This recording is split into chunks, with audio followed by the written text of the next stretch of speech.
Hello guys, welcome back to my channel. तो आज हम बात करेंगे इंस्टाग्राम पर ना एक इन्फ्लुएंसर है प्रतीक, जिसकी चैट ना अभी इंटरनेट पे बहुत ज्यादा वायरल हो रही है क्योंकि वो ना किसी माइनर लड़की के साथ बहुत ही गलत तरीके से बात करते हैं। इस वजह से प्रतीक को काफी ट्रोल किया जा रहा है और उनकी तरफ से ना अभी तक कोई क्लैरिफिकेशन भी नहीं आया है। लेकिन कुछ लोग बोल रहे हैं कि ये सब सेटअप हो सकता है या फिर पूरा सच क्या है अभी सामने ही नहीं आया। तो अब बात करते हैं थोड़ा क्लियरली। प्रतीक ना एक एवरेज इंस्टाग्राम इन्फ्लुएंसर है। उनका कंटेंट मोस्टली लिपसिंग वीडियोस पे होता है या फिर ट्रेंडिंग ऑडियंस पे वो वीडियोस बनाते हैं या फिर लुक बेस्ड रील्स बनाते हैं। प्रतीक ने ना अपनी इमेज एक क्यूट बॉय वाली बना रखी है जो मेनली गर्ल्स के बीच में काफी ज्यादा फेमस है और उनके ना काफी सारे फैन पेजेस भी बने हुए हैं। मतलब फेमस है, ठीक ठाक ही फेमस है, इतना कोई खास फेमस भी नहीं है। अब इंस्टाग्राम पे ना एक पेज है लफड़ा मीमर करके और वो काफी ज्यादा फेमस है और उन्होंने ना प्रतीक को एक्सपोज किया है क्योंकि उनका काम ही यही है। अगर कोई भी कंटेंट क्रिएटर या फिर कोई इन्फ्लुएंसर ऐसी हरकत करता है ना तो वो उसे एक्सपोज कर देते हैं और उन्होंने और भी कई सारे लोगों को ना ऐसे एक्सपोज कर रखा है। और लफड़ा मीमर का कहना ये है कि एक 15 साल की लड़की ने उनके साथ कांटेक्ट किया और उस लड़की ने बोला कि उसने एक इन्फ्लुएंसर को ऐसे कमेंट किया था casually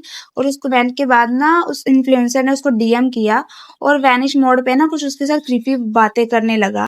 So I found this page called Lofta Memo who exposes creepy influencers. One day I followed this influencer called Patrick Post because I thought he was a nice influencer, but वो जैसा दिखता है वो बिल्कुल वैसा नहीं है, बहुत creepy बंदा है। एक दिन I commented on his post and then he slid into my DMs and was acting very creepy. He was asking for nudes and I told him कि I'm a minor and this was not okay at all. But he still kept going with the creepy behavior. And then I reached out to Lofta Memo for some help. And तब Patrick post ने he started a vanish mode creepy messages भेजने के लिए. He kept sending messages like send me nudes and all of that. And I used my laptop to take screenshots of this based on Lofta Memer's advice. He made me so uncomfortable. वो बहुत creepy है. No one should trust him.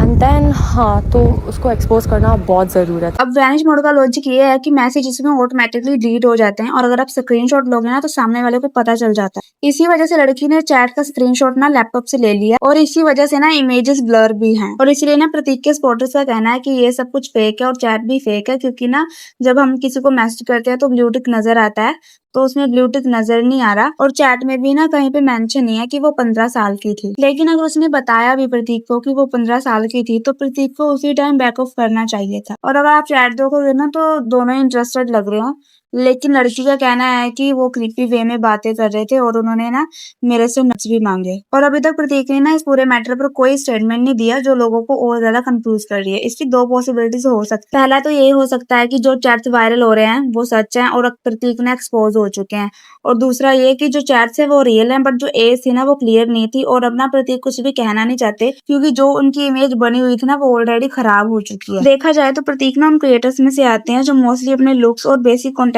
से ना fame मिलने का try करते हैं. उनकी इनोसेंट इमेज ने ना उन्हें एक रीच दी थी लेकिन अब ये सब सामने आ रहा है तो नेचुरली लोग काफी हर्ट और डिसअपॉइंटेड हैं. और इन सब चीजों के बाद ना अभी एक ना कॉल रिकॉर्डिंग भी वायरल हो रही है जिसमें ना लफड़ा मीमर उनके कजन के साथ बात कर रहे हैं और उनके कजन भी ये बोल रहे हैं कि सब कुछ डिलीट कर दो, क्या प्रॉब्लम है. ना तेरा घर है, मैं यूँ पूछ रहा हूँ बात क्या है, कॉल क्यों करी, यूँ बता भाई. क्या सीन क्या है भाई उसका? मतलब उसने कुछ करा है? मतलब वो भी देखो सीधी बात है भाई, वो मेरा एक कॉमन फ्रेंड है, मेरा बेस्ट फ्रेंड भी है. अच्छा.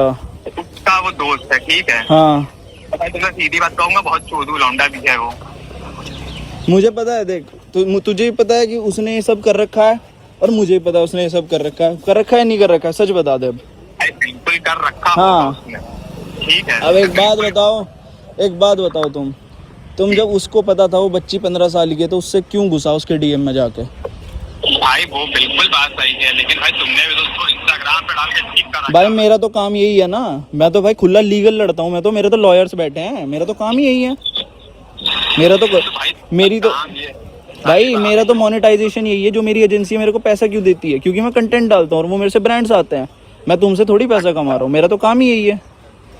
आपका काम यही है कि मतलब ऐसा तो मेरे को भाई नॉलेज नहीं. मैं देखो भाई, मेरा हर एक कंटेंट क्रिएटर का एक वो होता है कि जेनरी वो किस चीज में कंटेंट बना रहा है. इसका काम है ये गाने लगा के नाचता है ना. हाँ. और मेरा काम है इनकी सच्चाई सामने लाने का.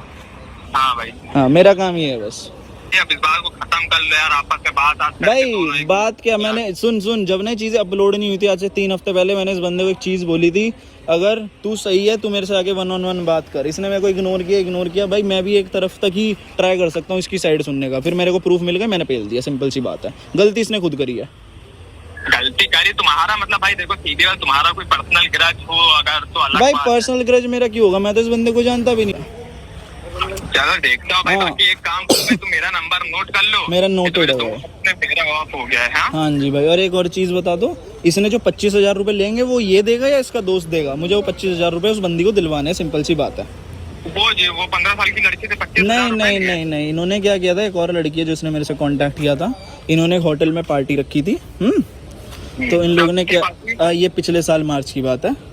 अब मेरी बात सुनो, अब हाँ मेरी बात सुनोगे बाप एक बार। तो इन्होंने क्या किया, ये लोग सब नशे में हुए, तो उस बंदी ने गलती से इसकी एयरपॉड्स पे हाथ रख दिया। इन सब ने क्या इल्ज़ाम लगा दिया कि ये चोरी कर रही थी, ठीक है। और एयरपॉड्स की डब्बी के अंदर मशीन, वो कान के होते हैं ना बड्स, वो नहीं थे। तो इन चूतियों ने उसको हरास किया और उससे 25,000 रुपये लिए, 6 लौंडों ने, एक रूम में बंद करके। प्रूफ है उसका भी, पूरी रिकॉर्डिंग है, पूरी चैट्स है। मैं वो भी मैं ना, अगर इसने सॉरी वॉरी नहीं बोला, मैं वो भी डालूंगा। लफड़ा मेंबर का ये भी कहना है कि जब उन्होंने प्रतीक को एक्सपोज किया तो और भी काफी सारे लोगों ने उनको मैसेजेस किए। तो उनका कहना ये है कि अभी उनके पास बहुत सारे ऐसे प्रूफ हैं प्रतीक के अगेंस्ट जो उसे गलत प्रूफ करते हैं। और अगर लड़की वाकई माइनर है तो ऑब्वियसली ये मैटर सीरियस और इलीगल भी है, लेकिन अभी तक उसकी एज का कोई प्रॉपर स्क्रीनशॉट सामने नहीं आया। पर यहाँ पे एक बेसिक क्वेश्चन ये भी है कि ये लोग क्यों इतना रिस्क लेते हैं, अपने पर्सनल अकाउंट से क्यों मैसेज करते हैं, जबकि इन्हें पता भी होता है कि इनकी एक छोटी सी गलती इनका पूरा करियर खराब कर सकती है। या तो ये लोग सब कुछ जानबूझ के करते हैं कि और फेमस होना, या फिर ये फ्लेक्स करते हैं कि कैसे लड़कियां इनको मैसेजेस करती हैं, या फिर ये लोग ये सोचते हैं कि इनके पास लुक्स हैं और फेम है तो इनका कुछ बिगड़ नहीं सकता। और यहाँ पर पेरेंट्स का रोल भी इम्पोर्टेंट है। घर का इन्वायरमेंट इतना ओपन और फ्रेंडली होना चाहिए कि अगर किसी लड़का या लड़की को अनकंफर्टेबल फील हो तो वो पहले घर में ही बात करे। घर ही सेफ स्पेस होना चाहिए ताकि किसी को बार बार आउटसाइडर से हेल्प ना लेनी पड़े, क्योंकि बाहर तो पहले ही बहुत सारे लोग होते हैं जो फायदा उठाने का सोच रहे होते हैं। बच्चों को ये बिल्कुल नहीं लगना चाहिए कि अगर वो अपने घर पे बता देंगे तो पता नहीं उनके साथ क्या ही हो जाएगा। बाकी आपका इसके ऊपर क्या कहना है, हमें कमेंट करके जरूर बताएं।